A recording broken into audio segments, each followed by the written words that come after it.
Amante sociopata do psicopata by Davi Suiralim, Fábrica de Psicopatas WPL Prólogo. Esta é uma obra de ficção jurídica, psicológica e dramática.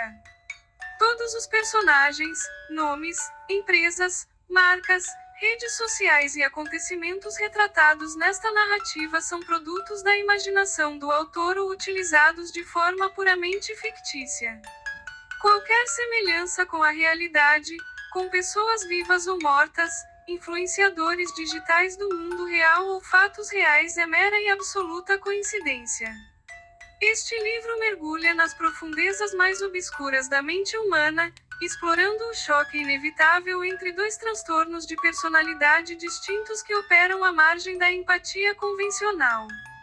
A trama acompanha a vida de Vitor, um influenciador digital multimilionário que esconde sua psicopatia e seu vício insaciável por controle e sexo atrás de uma tela perfeita de aparências. O equilíbrio de suas mentiras é colocado em risco quando ele cruza o caminho de Julia Caos, uma micro-influenciadora cuja mente sociopata é inteiramente movida por uma inveja corrosiva do sucesso alheio. No primeiro capítulo, intitulado Fachadas Digitais e o Catálogo Oculto, o leitor testemunhará a engenharia milimétrica que Vitor utiliza para gerenciar suas amantes em segredo e o momento exato em que Julia decide implodir essa estrutura, iniciando um jogo perigoso de chantagem e manipulação onde apenas um dos predadores poderá sair vitorioso. Capítulo 1 Fachadas Digitais e o Catálogo Oculto. A vida em 4K. O reflexo de Vitor na janela panorâmica da cobertura cobria os pontos de luz da zona sul de São Paulo. Ele segurava um copo de uísque de 18 anos com duas pedras de gelo perfeitas, observando o tráfego lá embaixo como um rei observa seus súditos insignificantes. O silêncio do apartamento de alto luxo só era quebrado pelo som baixo do salto alto de sua esposa caminhando pelo corredor de mármore importado. Ela cruzou a sala vestindo um roupão de seda italiana, segurando uma xícara de chá de camomila e sorrindo de forma mecânica, aquele mesmo sorriso que ela usava quando as câmeras do celular dele estavam ligadas durante as transmissões ao vivo ou nos ensaios fotográficos de casais felizes. Ela comentou baixinho sobre a nova campanha de uma renomada marca de automóveis alemã que queria fechar um contrato anual milionário com o casal, reforçando a imagem de família perfeita e tradicional que o mercado tanto adorava comprar. Vitor apenas acenou com a cabeça de forma pausada, exibindo o carisma magnético que seus seguidores tanto admiravam, mas sua mente estava completamente distante daquela conversa fútil. Ele sabia exatamente o tom de voz a usar, a inclinação de cabeça perfeita e o semicerrar de olhos que simulava uma atenção profunda. Era tudo um teatro corporativo e doméstico ensaiado há anos, uma coreografia impecável projetada para alimentar o monstro da opinião pública. Para os seus 5 milhões de seguidores, Vitor era a personificação do sucesso absoluto, uma divindade intocável do mundo digital. Ele era o influenciador de lifestyle focado em alta performance que acordava religiosamente às 5 da manhã, postava frases motivacionais em fontes elegantes sobre superação, exibia sua rotina de treinos intensos e gravava vídeos beijando a esposa na testa antes do café orgânico preparado por funcionários uniformizados. Ele vendia a ilusão de uma vida equilibrada, espiritualizada, saudável e próspera. Cada detalhe daquela cobertura de 2 andares, desde as poltronas de designers europeus premiados até as telas de arte contemporânea nas paredes texturizadas, funcionava como um cenário estratégico para os seus vídeos diários. O público consumia aquela perfeição estética como uma religião moderna, comentando e compartilhando cada fragmento de sua rotina idealizada em busca de uma fórmula mágica para o sucesso financeiro e conjugal. Ele era o modelo de marido perfeito, o ícone de negócios inabalável e o guru espiritual que todos os jovens queriam se tornar a qualquer custo. Sua mente, impulsionada pelo magnetismo e pelo desejo de controle absoluto e obsessivo do seu signo, Escorpião, operava de forma cirúrgica, calculista e completamente gélida. Vitor não sentia amor por sua esposa, nem orgulho da admiração cega do público que engajava febrilmente em suas postagens diárias. O feed do seu Instagram era apenas um tabuleiro de xadrez meticulosamente calculado para gerar lucros e manter sua posição social. Cada postagem patrocinada, cada sorriso ensaiado para os stories mantinha sua marca intacta e os contratos de 6 dígitos caindo na conta bancária de forma contínua. Ele entendia a psicologia das massas como nenhum psicólogo de renome seria capaz de entender.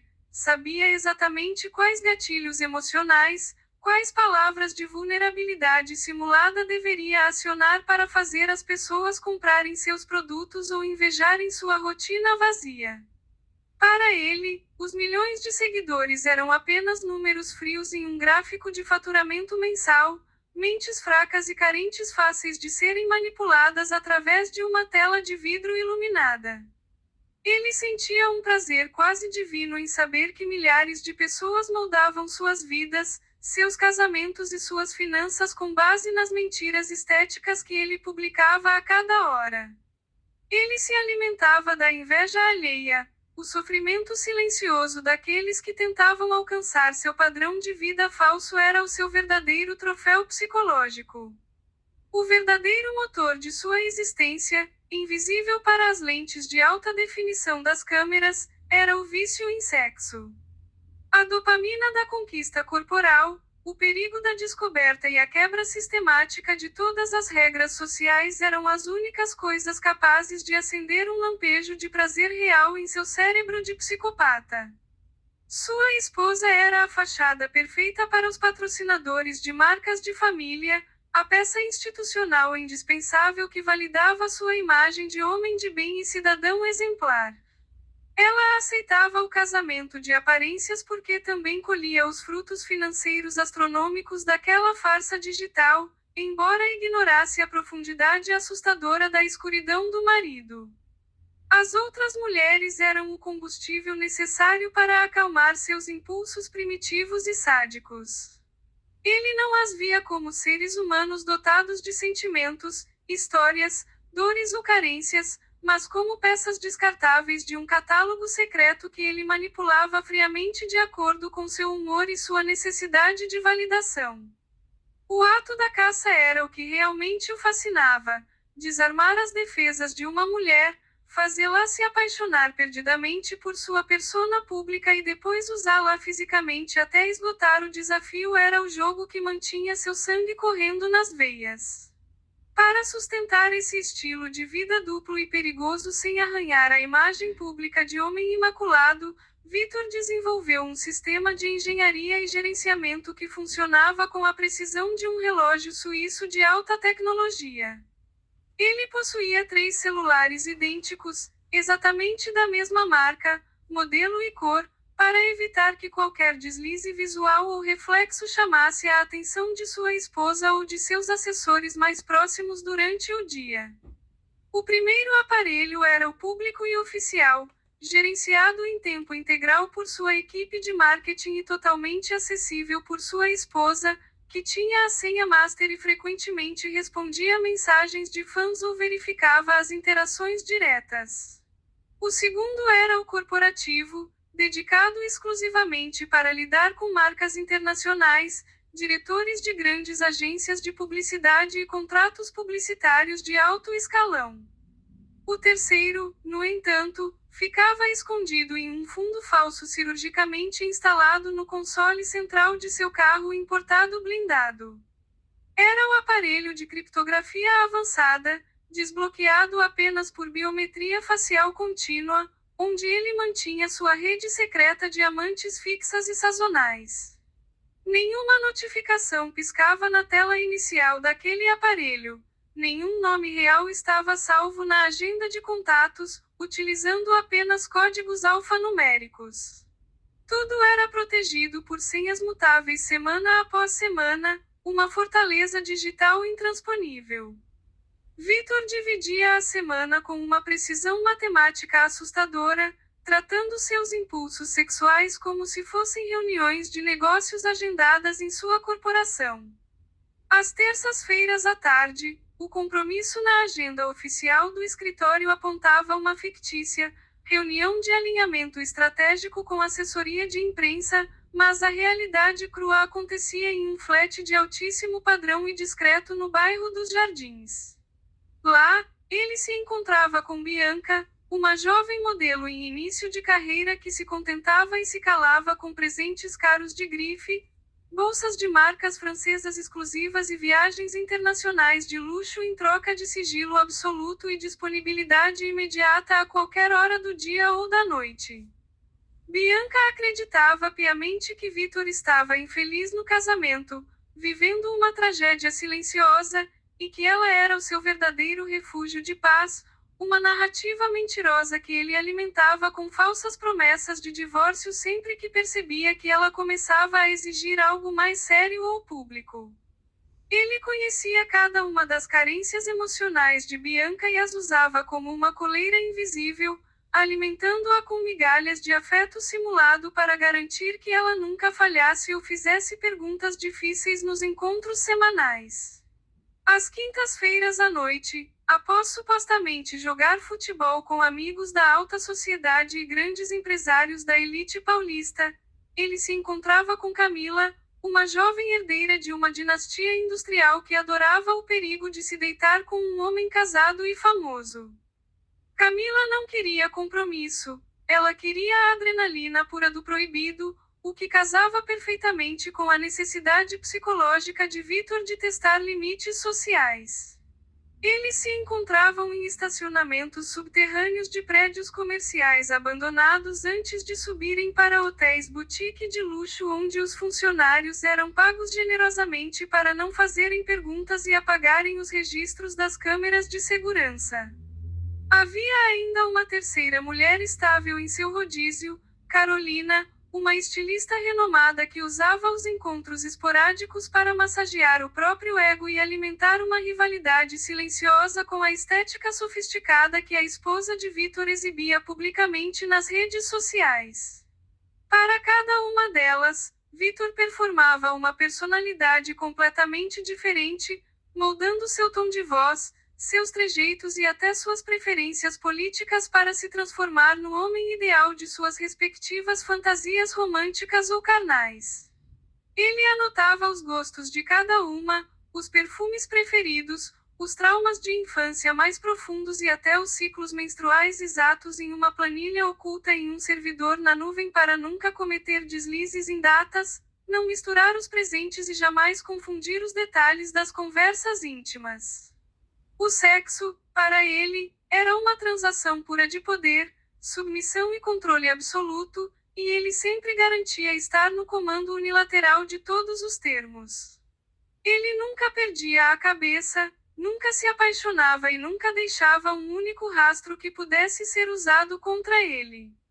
Até o dia em que esse padrão matemático foi quebrado pela chegada avassaladora de Julia Caus.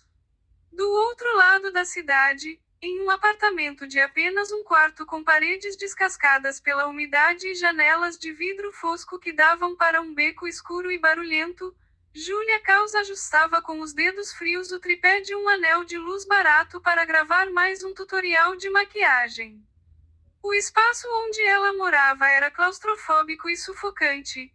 Caixas de papelão cheias de produtos de marcas populares e baratas empilhadas no canto da sala serviam de cenário improvisado, uma imitação grotesca e de baixo orçamento dos cenários deslumbrantes que ela via diariamente nos perfis das grandes influenciadoras do país.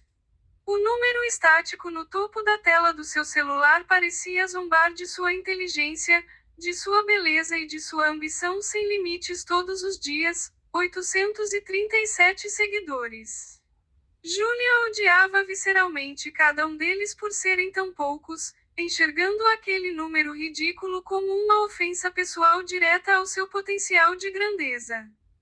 Nascida sob o signo de Gêmeos, ela carregava a dualidade mental perfeita para a sociopatia.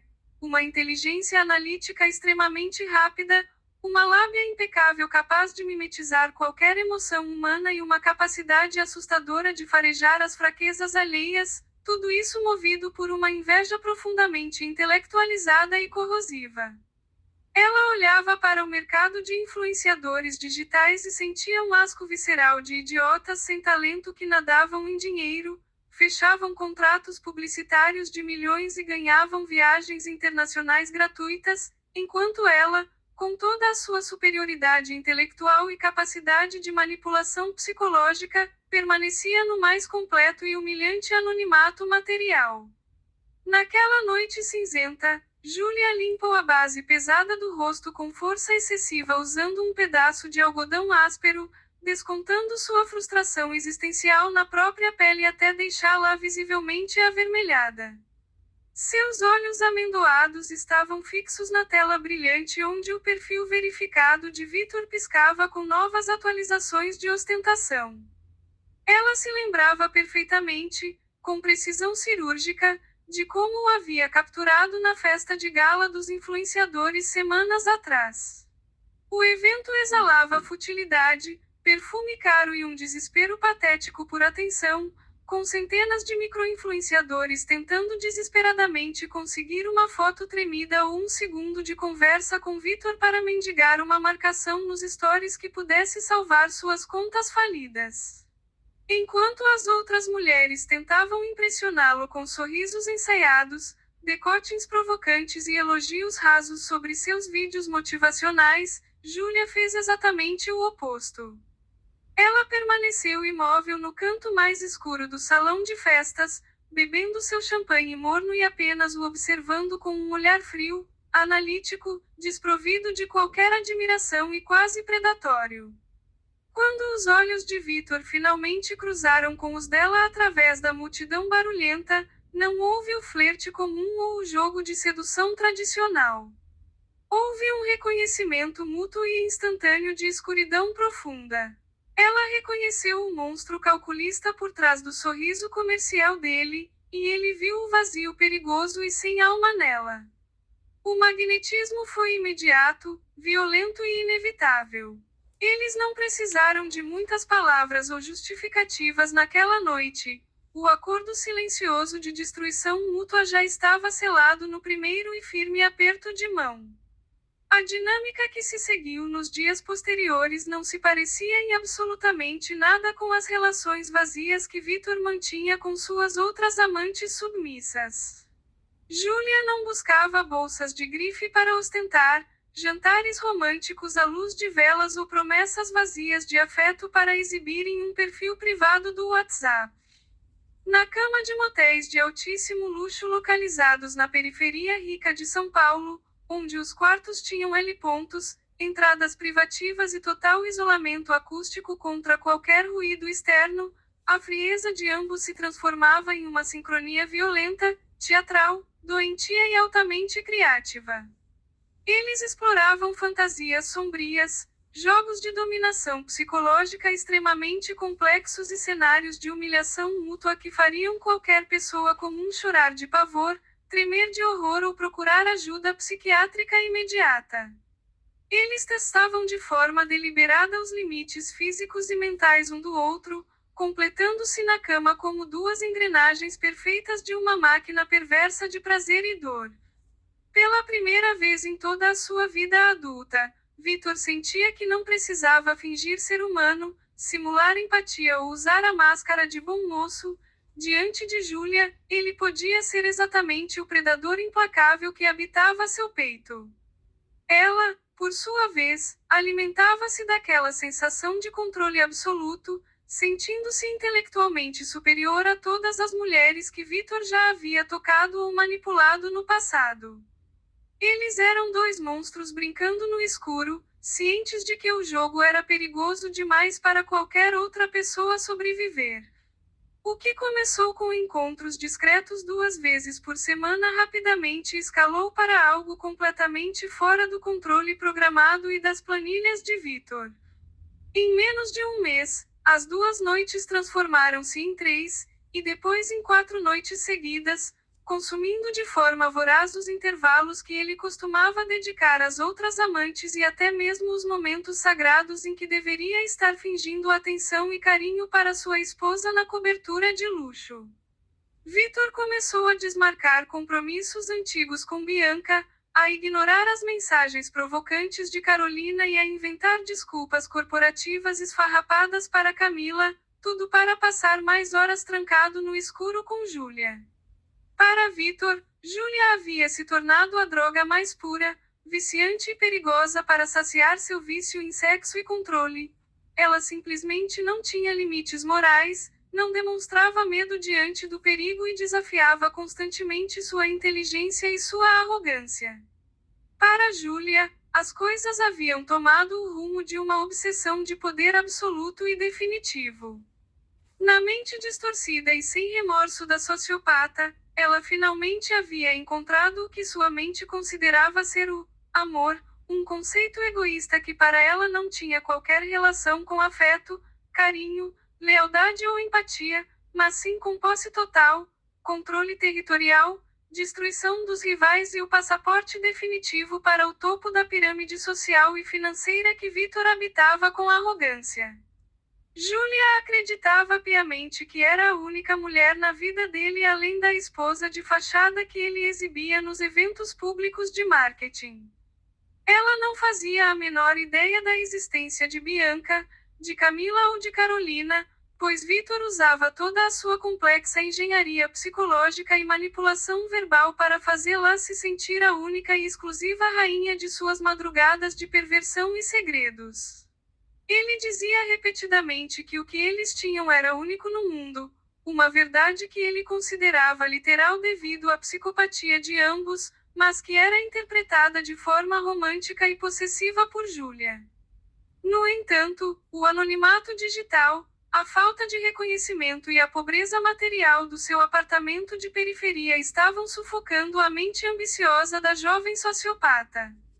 O estômago dela queimava de uma raiva física, ácida e dolorosa ao ver a esposa oficial de Vitor posando sorridente e elegante ao lado dele na foto comemorativa de aniversário de casamento na cobertura de luxo, acumulando centenas de milhares de curtidas, comentários de admiração e compartilhamentos de fãs invejosos em poucos minutos na internet. Júlia passava noites inteiras olhando para os detalhes mínimos daquela sala luxuosa nas fotos, as obras de arte milionárias, os tapetes persas caros, a iluminação cenográfica perfeita, e se imaginava caminhando por ali como a dona legítima de tudo. Ela passava horas preciosas analisando friamente cada postagem da esposa de Vitor, dissecando suas roupas de alta costura, suas falas mansas nos vídeos, seus trejeitos elegantes e suas fragilidades emocionais óbvias. Ela sentia um desprezo profundo por aquela mulher, enxergando-a como uma impostora fraca, uma burguesa tola que estava roubando a vida, o dinheiro e o prestígio que, por direito divino de inteligência e audácia, pertenciam exclusivamente a ela. Sentada em sua cama de solteiro com lençóis gastos e ásperos, enquanto o barulho irritante dos motores dos carros da avenida invadia o quarto sem isolamento acústico, com os olhos injetados de uma inveja doentia dos 5 milhões de seguidores do amante e da conta bancária robusta que sustentava aquele império digital de aparências, Júlia decidiu que o tempo de ser o segredo sujo e noturno de Vitor havia chegado ao fim de forma abrupta. Ela não aceitaria continuar recebendo apenas as sobras de tempo, os horários marginais da agenda dele e os restos de atenção nas madrugadas enquanto outra mulher desfrutava do bônus público da fama, do luxo e do respeito social. Se Vitor era o rei incontestável daquela corte virtual e mentirosa, ela não aceitaria nada menos do que ser a nova rainha legítima e coroada, destruindo quem quer que estivesse no caminho, sem qualquer pingo de piedade ou hesitação. Ela pegou o telefone de chips descartáveis que usava exclusivamente para se comunicar com o aparelho secreto dele, respirou fundo o ar úmido do quarto e digitou uma mensagem direta, fria, destituída de qualquer traço de sentimentalismo humano e sem deixar qualquer espaço para negociações ou desculpas. Ela sabia exatamente onde golpear com força o ego inflado de Vitor, iniciando a pressão psicológica violenta que mudaria o jogo de poder de ambos para sempre. A brincadeira de esconder acabou, Vitor. Precisamos conversar sério sobre a sua esposa. Eu não vou mais aceitar o segundo lugar nessa engrenagem de mentiras. Quero o divórcio assinado até o fim do mês, ou eu mesma vou rasgar essa sua cortina de fumaça. Ao enviar a mensagem definitiva, Júlia jogou o celular de plástico sobre a colcha desbotada da cama e sorriu de forma sombria para o espelho manchado e velho do seu guarda-roupa de compensado. Ela sentiu uma onda violenta de adrenalina pura percorrer suas veias, um prazer quase físico na iminência do caos que causaria. Ela sabia perfeitamente que Vitor tentaria contornar a situação com suas táticas de manipulação habituais de psicopata, usando promessas vazias para o futuro, presentes caros comprados às pressas e noites sexuais intensas para tentar acalmar sua fúria, mas ela não era como as outras mulheres submissas e ingênuas do catálogo secreto dele que se contentavam com migalhas de atenção. Ela era Julia Caos, e se ele não a colocasse imediatamente na linha de frente de sua vida perfeita em 4K, ela estava perfeitamente disposta, equipada e decidida a rasgar o véu de santidade dele, expondo suas perversões para o mundo e queimando todo o império de 5 milhões de seguidores até que não sobrasse absolutamente nada além de cinzas, processos judiciais e ruína financeira.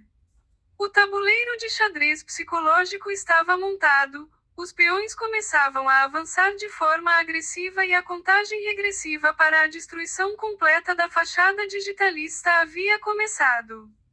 Vitor achava que controlava todas as variáveis possíveis de sua vida dupla através de suas planilhas protegidas por criptografia, mas estava prestes a descobrir, da pior maneira possível, que uma mente sociopata e invejosa não segue regras de segurança, não teme a destruição e joga para ganhar tudo ou queimar o mundo ao redor. Capítulo 2.